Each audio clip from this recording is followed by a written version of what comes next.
This is the parole hearing of an evil grandfather who was convicted of doing the worst things imaginable to his granddaughter. She was not his only victim, however. He was a teacher for over 30 years, with many accusations brought against him, including from his own daughters. Watch until the end for the verdict. It was late one night. I went in after hearing a noise in the children's bedroom, and the covers had been twisted around the two girls that were in bed together in a bed.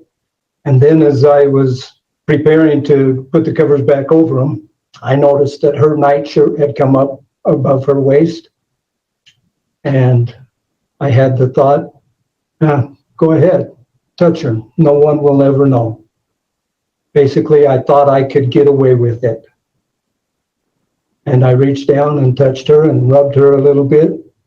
She began to squirm. And when she did so, fearing that she was waking up, I immediately removed my hand, put the covers over her and her sister, checked the boys that were also in the room asleep in other beds, in a bunk bed, and left the room.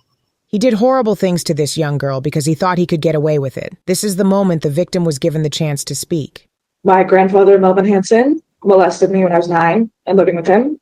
He did this quietly when he thought I was sleeping in a room with not just me, but all my other siblings, in a bed that was not just mine, but that I shared with my sister. He did it with intention and with the belief that he would get away with it. I remember being so confused in the days that followed. I knew what happened didn't feel good, but I trusted my grandpa and decided he was right, and there must have been a reason for it. It wasn't until we moved out and my parents sat us down and asked if grandpa ever did anything that I realized my gut was right. It took me 9 more years after that to finally tell my parents. I told myself I could bear it. It would go away with time. I would forget about it. I did a pretty good job, but by the time I turned 16, it was like the lock was broken and that door just kept popping open. Too little, too late. I told myself, no need to blow up your whole family over this. My depression started there and gradually got worse. I had good days and bad days, but almost every night was filled with nightmares. I had a hard time sleeping, and an even harder time when I realized sharing a bed with my sister made it worse. I felt like all the trust I had in the world and everything I'd ever learned or experienced was replaced with a hatred of him, almost as big of a hatred for myself. After months of staying up until the early morning, fighting with my parents, the dam broke and I finally told them.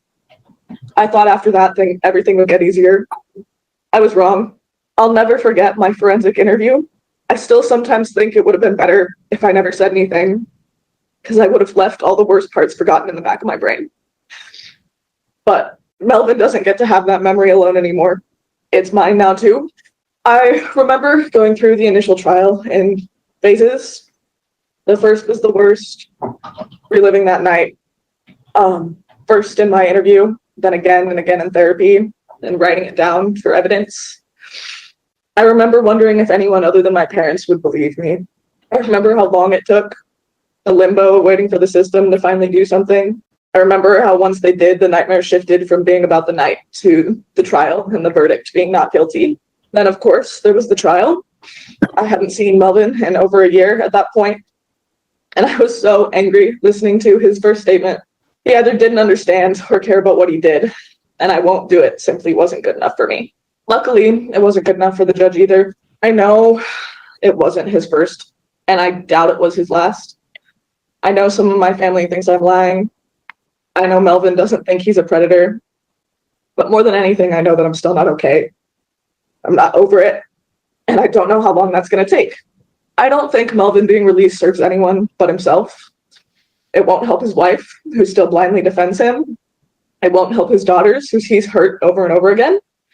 And it certainly won't help me. Most importantly, it will give him the opportunity to do it again, to a stranger maybe, but I have cousins still at the age that I was. And I don't think he should be given an opportunity to prove himself until all of them are old enough to be out of harm's way. Thank you. The statement from the victim shows the pain and trauma he has caused. This is his response to the statement we just heard. I did not know that she had awakened and was even aware of what I did. Because she didn't say anything, After several weeks and nothing was there, I assumed I had gotten away with it. I did not comprehend at all what my actions had caused. I regret it. I'm so sorry. As previously mentioned, his granddaughter was not his only victim. Listen to him speak about his own daughters. I felt a desire. I had read in some of the materials that I was reading a statement that said something to the effect of all fathers have a desire to see their daughters. I seem to have taken that as a rationalization and justification of my actions and endeavored to peek at them when I could. I went to great efforts to try to keep myself hidden and not let them know that I was there. I was wrong. It came out after 2012 that they were aware of my actions and they were just afraid to say anything. I'm very, very sorry for those actions. I never was successful. I want that to be known. I never did see my daughters. How old were they?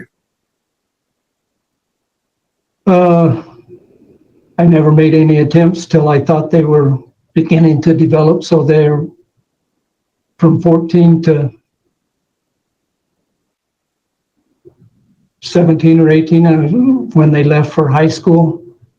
When they would return from college, I made efforts now and then to try to see them. I have one daughter who has said that when she was breastfeeding her baby that I tried to see her. This is truly an evil man who belongs in prison. Despite his shocking account of events and the victim's statement, the parole board thought he was no longer a threat to society and granted his parole. Let me know your thoughts on this in the comments. Do you agree with the decision?